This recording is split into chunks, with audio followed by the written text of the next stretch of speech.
Hello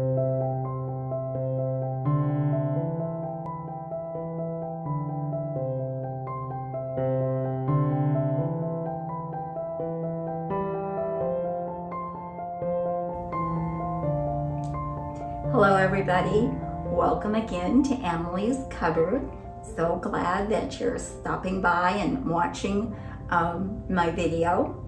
I want to welcome you. I want to welcome those that have subscribed to me, and for those that haven't subscribed to my channel, I'd like to invite you to subscribe to our channel and hit that little notification bell so you'll make sure that you will get all of the videos that I post. Today I am doing a tablescape, and it is a Victorian tea party. Now I really did this for a group of ladies from one of my classes, and they just loved it. And I had stuff that was kind of left over, but I used the same plates, the same setup, not the centerpiece. I made that yesterday, but it was so much fun. Is a tea party fun? I mean, I don't think men quite understand tea parties, but there's something about tea parties that just draw women in. And so this is what I had set up, but it was on a much bigger scale because I had maybe about 20 women here. And it was really a lot of fun. I wanted to go over some of the items that are on my table that I'm very, very fond of. These dishes are from my grandmother, and they're called Victorian Homer Laughlin, made in the USA, and it's called eggshell, and it even has a number on it. And I don't know, maybe the items that were made, I don't know. But it's so delicate because it is an eggshell color, just beautifully trimmed and hand-painted roses and with the gold trim.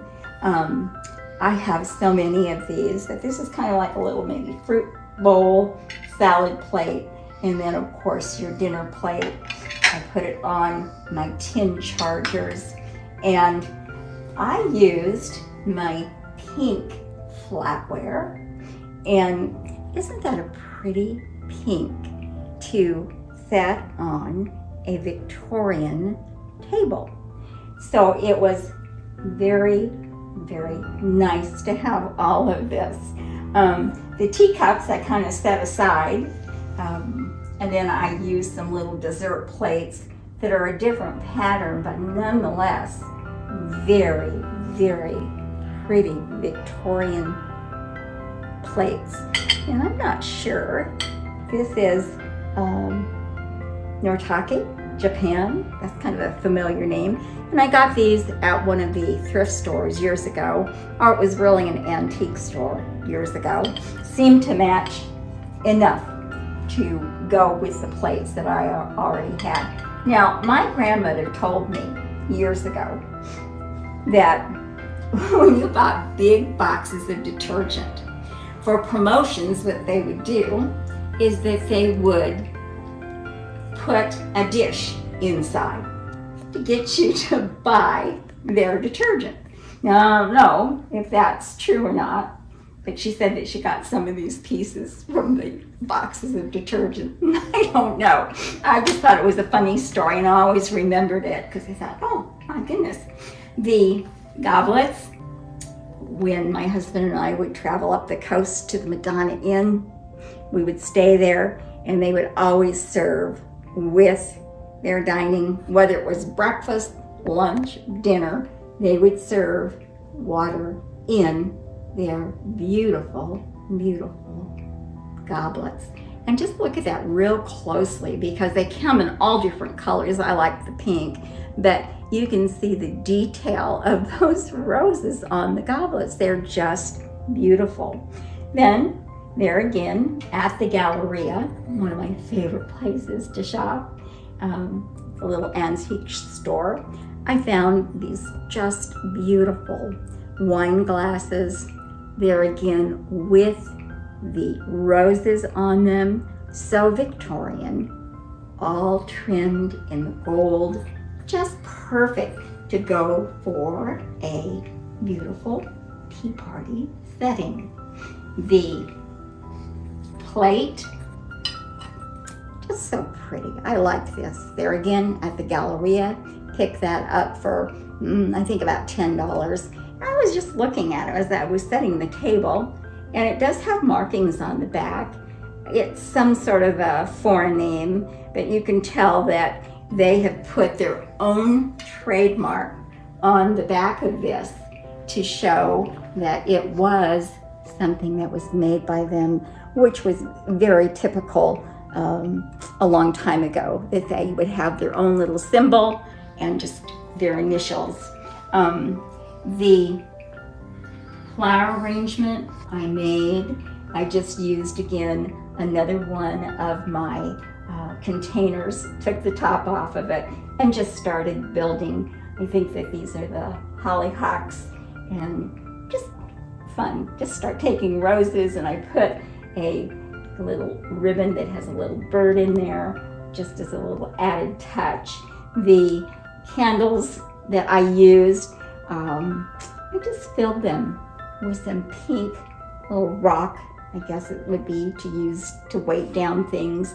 And there again, just put a little bit of trim on them. And I wanted to show you that at my tea party, what I did was I was able to give, because the tea party was really a thank you tea party for some women that had just volunteered their time and their caring hearts to children during the year. And so the tea party was a thank you tea party, and I had made these spoons, and I'll show you one because I had taken it out of the box, but I boxed them up, put a ribbon on them, and the ribbon says thank you. So it was a good little way to say thank you. And I took one out of the box, and I had exactly 4 left over. But what they were just old silverware, and it was from my grandma's collection, and I trimmed it in some diamonds. I put a little crown, put a little hook on it, and it just made a really pretty gift. And I know it was ornate, but I thought, hey, that's okay. And they may put it on their Christmas tree. I don't know what they would do with it, but it was just something that I had fun doing for them. The rest of the table is pretty much just all Victorian. There again, I used one of my favorite tablecloths because it's so feminine. In the back, I put dessert tray, the teapot, 3-tiered serving tray on a little, it's a serving table is what it is, because the top comes off and you can actually walk over to your guests. Put the teacups just kind of around the table, so when it was time, it was available. But it was a fun time that we had when we were here, and I just wanted to duplicate that because it was a very Victorian tea party, and it was a lot of fun to do. So thank you for coming today and looking and watching. There again, please, if you haven't subscribed already, it's Annalee's Cupboard, and I would appreciate it. In the meantime, you have a wonderful day, a very blessed day, and I will see you next time. Thank you.